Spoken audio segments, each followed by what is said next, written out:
Hello, welcome back to our channel. On a damp spring morning in 1907, the manicured lawns of Claremont House in Surrey glistened under a recent drizzle, and the air carried the cheerful insistence of birdsong. Inside the grand estate, a new life began, one that would ripple through the annals of royal history with a blend of charm, tragedy, and unrealized potential.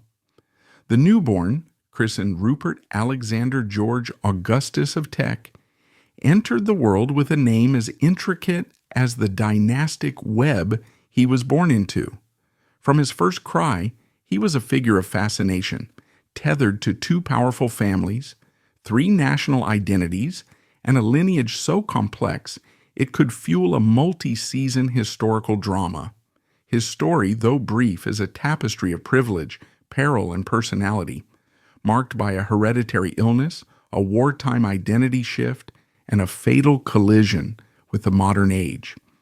This is the life of Rupert Cambridge, Viscount Trematon, a royal whose vibrant existence left an indelible mark despite its brevity.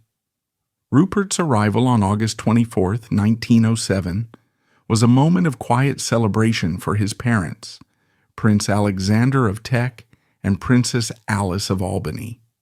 His father, though a prince of the German state of Württemberg, was a relatively minor figure in the sprawling European aristocracy. Yet Alexander's older sister, Princess Mary of Teck, was a towering presence, having married the future King George V in 1893, thus becoming Queen Mary. This connection placed Rupert in the inner circle of the British monarchy, making him a first cousin to the future kings Edward VIII and George VI, and a distant but direct ancestor of the modern royal family. His mother, Princess Alice, added another layer of prestige. As the daughter of Prince Leopold, Duke of Albany, and granddaughter of Queen Victoria, Alice brought the weight of Britain's most iconic monarch into Rupert's lineage. Thus, from infancy, Rupert was a bridge between the German princely house of Teck and the British house of Saxe-Coburg and Gotha, a child of two worlds, with a heritage that was both a crown and a cross to bear. The cross was hemophilia, a genetic disorder that haunted Queen Victoria's descendants. Passed through the female line but affecting males, hemophilia prevented blood from clotting properly, turning minor injuries into life-threatening crises. Prince Leopold, Rupert's maternal grandfather, had succumbed to the condition at age 30, and its shadow loomed over Rupert from birth. Every bump, bruise, or scrape was a potential emergency, and his parents, aware of the stakes, surrounded him with vigilance. Medical knowledge in 1907 was rudimentary. Treatments for hemophilia were limited to rest, immobilization, and prayer.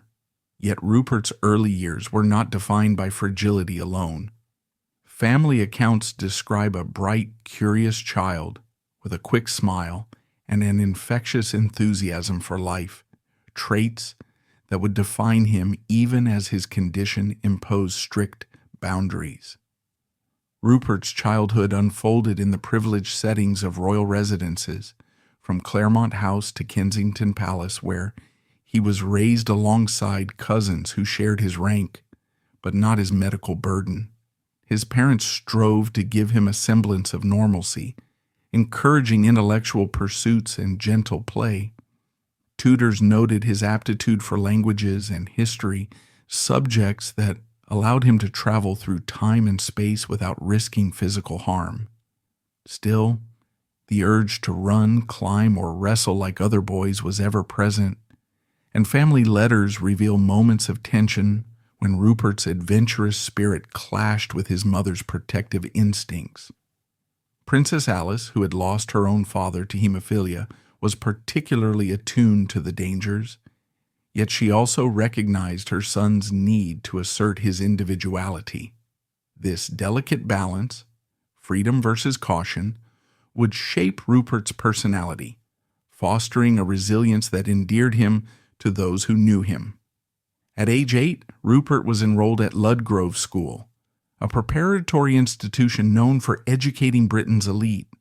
The school's staff received detailed instructions about their new pupils' condition. No contact sports, no roughhousing, no activities that could lead to bleeding. Rugby, cricket, and boxing, staples of a boy's education in Edwardian England, were strictly off limits. Yet Rupert's limitations did not dim his presence. Teachers described him as a natural leader, with a knack for turning mundane lessons into lively discussions. His proficiency in Latin and Greek was matched by a playful wit that could diffuse even the sternest headmaster's frown. Classmates, many of whom would later lead distinguished lives, recalled Rupert's ability to make everyone feel included, whether debating mythology or sneaking extra biscuits during tea. Ludgrove was a proving ground, but Eton College, where Rupert arrived at 13, was the crucible that shaped his adolescence. Founded in 1440, Eton was a bastion of tradition, its Gothic arches and sprawling grounds a training ground for Britain's ruling class. Here, Rupert's royal status was both an asset and a challenge. His cousins, including the future Edward VIII, had attended Eton, and expectations were high. Yet hemophilia required constant vigilance, and the school's medical staff were briefed on the emergency protocols that followed Rupert like an invisible entourage. Despite these constraints, he thrived. He excelled in classics, mastering Homer and Virgil with an ease that impressed his tutors, and joined the debating society where his sharp mind and charming delivery won admirers. His love of music, particularly the emerging sounds of ragtime and early jazz, set him apart from peers who preferred classical compositions, and he was known to hum American tunes while strolling Eton's cloisters. Rupert's charisma was his superpower. Friends described a lanky teenager with expressive eyes and a quick laugh, capable of quoting poetry one moment and joking about the latest London gossip the next. His hemophilia, though ever present, was rarely discussed openly. Instead, Rupert deflected attention with humor and curiosity. He developed a habit of carrying a neatly folded handkerchief, a practical necessity in case of nosebleeds, which he turned into a sartorial signature. Anecdotes from Eton paint a picture of a young man who refused to be defined by his illness. One story, possibly apocryphal, claims he once convinced a group of boys to stage an impromptu Greek play in the school courtyard, casting himself as a mischievous Hermes despite warnings to avoid overexertion. Whether true or not, the tale captures Rupert's knack for turning limitations into opportunities. As Rupert navigated Eton, the world beyond its walls was convulsed by World War I. The conflict, which began in 1914, pitted Britain against Germany, and the British public's animosity toward anything German grew fierce. The royal family, with its deep German roots, faced scrutiny. King George V, Rupert's uncle by marriage, bore the distinctly Teutonic surname Saxe-Coburg and Gotha, and his cousins, including Rupert's family, carried titles like Prince of Teck that sounded foreign to a nation at war. By 1917, anti-German sentiment had reached a fever pitch, with German-owned shops vandalized and dachshunds shunned as Hund dogs. The monarchy, keen to affirm its Britishness, took decisive action. On July 17, 1917, King George V issued a proclamation renouncing his German titles and adopting the name Windsor for the royal house. He encouraged his relatives to follow suit, and Rupert's father, Prince Alexander of Teck, complied. Alexander relinquished his German princely status and accepted the title Earl of Athlone, a peerage that aligned with British tradition. The family surname shifted from von Teck to Cambridge, a nod to Alexander's father, Adolphus, Duke of Cambridge. For Rupert, then 15, this meant a new title, Viscount Trematon, a courtesy title tied to his father's earldom. Overnight, he transitioned from His Serene Highness Prince Rupert of Teck to Viscount Trematon, heir to a British peerage rather than a German principality. This rebranding was more than a bureaucratic shuffle. It was a profound shift in identity. At Eton, Rupert adjusted to answering roll call under his new name, a process that required both adaptability and a touch of humor. His accent, already polished, took on the crisp cadences of the British upper class, and he embraced the change with the same charisma that defined his schoolboy years. Yet the transition was not without complexity. Rupert's German heritage, though diluted by his British upbringing, was a source of pride, and the war's xenophobia forced him to navigate a delicate balance. He was, in essence, a teenager caught in a geopolitical identity crisis, a predicament that resonates with modern debates about cultural belonging and self-presentation. Despite these challenges, Rupert's teenage years were marked by a growing sense of independence. He developed a fascination with the cultural shifts of the post-war era, particularly the rise of jazz and the loosening of social conventions. Stories circulated among his Eton peers of a daring nighttime escapade to a Windsor jazz club where Rupert allegedly slipped out of school to hear a visiting American quartet. The tale, whether fact or legend, underscores his willingness to push boundaries, hemophilia be damned. Each adventure, however small, was a declaration of agency, a refusal to let his condition dictate his life. The end of World War I ushered in the 1920s, a decade of exuberance and experimentation. London, recovering from the war's austerity, embraced the jazz age with open arms. Flappers danced the Charleston, gramophones spun the latest records, and the bright young things, Britain's bohemian aristocrats, redefined high society with their wit and excess. Rupert, now in his late teens, stepped into this vibrant world with enthusiasm. As Viscount Trematon, he was a welcome guest at Mayfair soirée and Kensington garden parties, where his royal connections and personal charm made him a standout. He was known to quote modernist poets like T.S. Eliot while keeping pace with the latest dance crazes, a blend of intellectual depth and social flair that captivated his peers. Rupert's interests extended beyond the ballroom. He was an avid collector of gramophone records, favoring American jazz artists like Louis Armstrong, and corresponded with writers and artists experimenting with the avant-garde. His rooms, whether at home or later at university, were cluttered with books, records, and sketches, a testament to his eclectic tastes. Yet one passion stood out above the rest: motor cars. In the 1920s, automobiles were more than transportation. They were symbols of modernity, freedom, and status. For Rupert, they were an obsession. He studied engine mechanics with the diligence of a scholar, debated the merits of French versus British car designs, and dreamed of owning a sleek, powerful machine that could outrun the constraints of his body. Hemophilia posed a unique challenge to this passion. A car accident, even a minor one, could trigger catastrophic bleeding, and Rupert's doctors were unequivocal about the risks. Yet the allure of speed was irresistible. Cars offered a sense of control and exhilaration that his condition often denied him, and he approached them with a mix of reverence and recklessness. Family members recalled his animated discussions about horsepower and suspension, often punctuated by a mischievous grin that suggested he was already planning his next drive. In an era when automobiles were still novel and dangerous, Rupert's love for them was both a personal rebellion and a reflection of the times. In 1926, Rupert enrolled at Trinity College, Cambridge, one of Britain's most prestigious universities. Trinity's historic courtyards and rigorous academic environment suited him perfectly.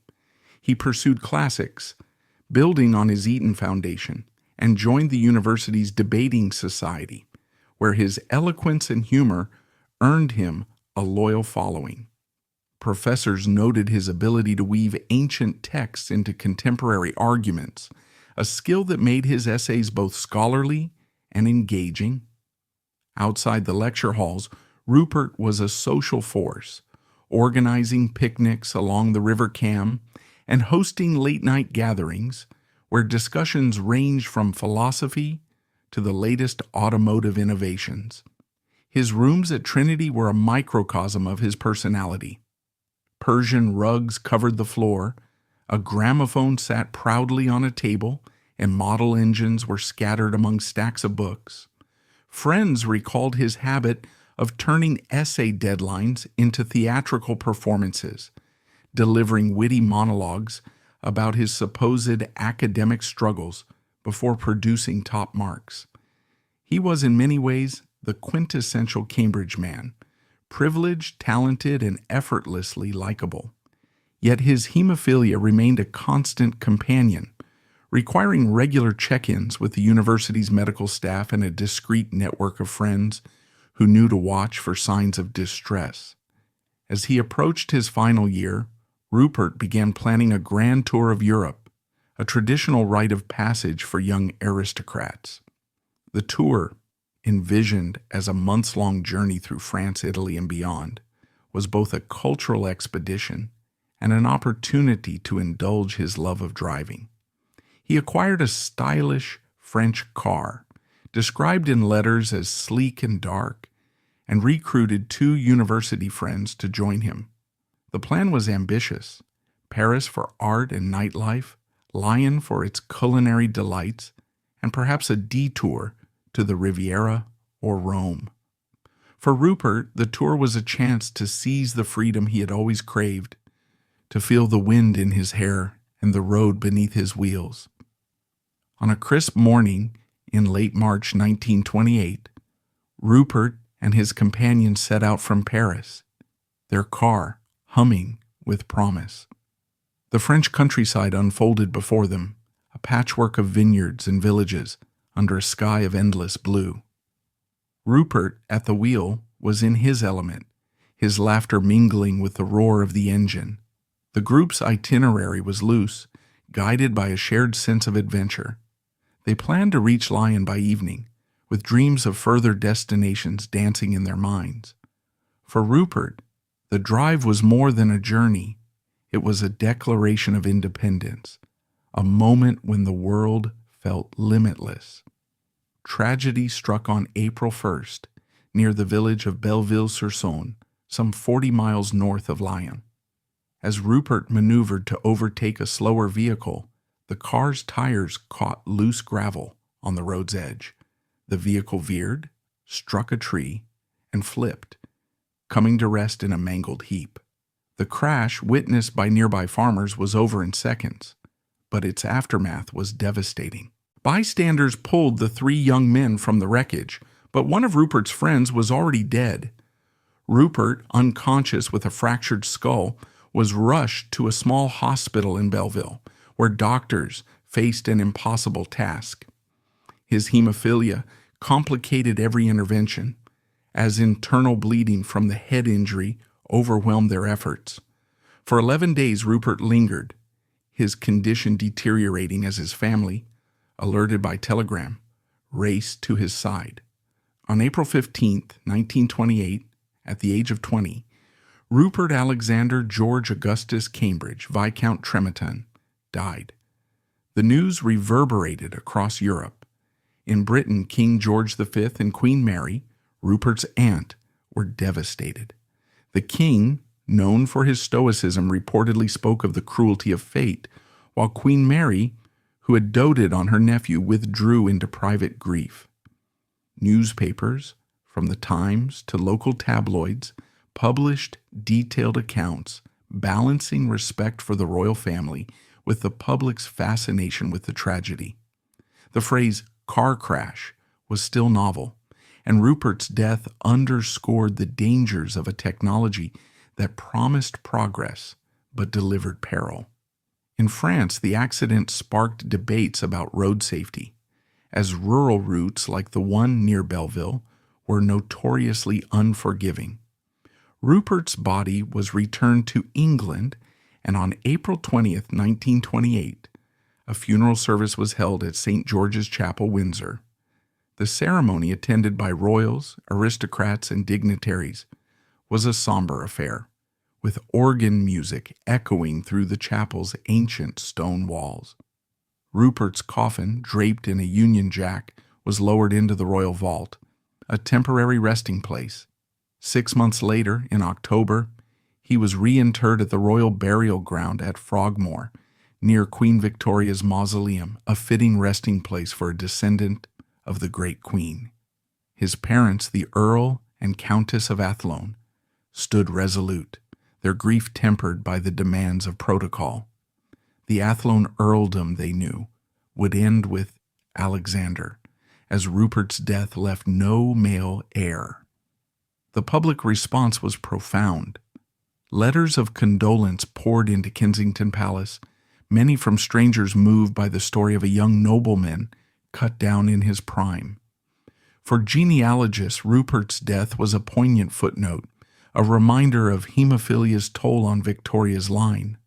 For the monarchy, it was a stark illustration of mortality, a reminder that even royal blood could not shield against fate. In the years that followed, Rupert's story faded from public consciousness, overshadowed by the abdication crisis of 1936 and the Second World War. Yet his life, brief as it was, left traces that endure. The advent of consumer DNA testing in the 21st century has rekindled interest in figures like Rupert. Amateur genealogists, submitting saliva samples to companies like Ancestry or 23andMe, occasionally discover distant connections to the Viscount Trematon, their results revealing shared DNA with a young man who loved jazz and speed. These digital echoes, expressed in percentages like 0.13% shared DNA, bring Rupert's story to new audiences, connecting past and present in unexpected ways. Historians, too, have revisited his life, seeing in it a microcosm of early 20th century challenges, the clash of national identities, the promise and peril of technology, and the human cost of inherited disease. Rupert's story resonates because it is both unique and universal. His rebranding from Prince of Teck to Viscount Trematon mirrors modern struggles with identity, whether in the context of cultural heritage or social media personas. His battle with hemophilia echoes the experiences of those navigating chronic illnesses today, amplified by platforms that share stories of resilience and advocacy. His passion for cars and the tragedy it precipitated parallels contemporary debates about technology's risks, from distracted driving to the ethics of autonomous vehicles. And his untimely death, mourned by a nation, finds echoes in the public grief over young celebrities lost too soon, their lives dissected in headlines and hashtags. What sets Rupert apart is his approach to life. Knowing that his time might be short, he embraced each moment with intensity, whether sneaking out to hear jazz, debating at Cambridge, or racing down a French road. This audacity, tempered by the constraints of his condition, offers a lesson. Life's fragility is not a reason to retreat, but an invitation to engage. Rupert did not live cautiously. He lived vividly, leaving behind a legacy not in titles or heirs, but in the stories that linger. For those who stumble across his name, perhaps in a family tree, a history book, or a DNA report, Rupert is a reminder that history is not just about kings and wars, but about individuals who in their brief moments shape the narrative. His life, all 20 years of it, was a whirlwind of privilege, peril, and personality, a story that invites us to reflect on our own choices, risks, and legacies. So the next time you hear a jazz riff, feel the hum of an engine, or glimpse a sky that seems to promise forever, think of Rupert Cambridge, Viscount Trematon, and the boy who dared to outrun fate, if only for a moment.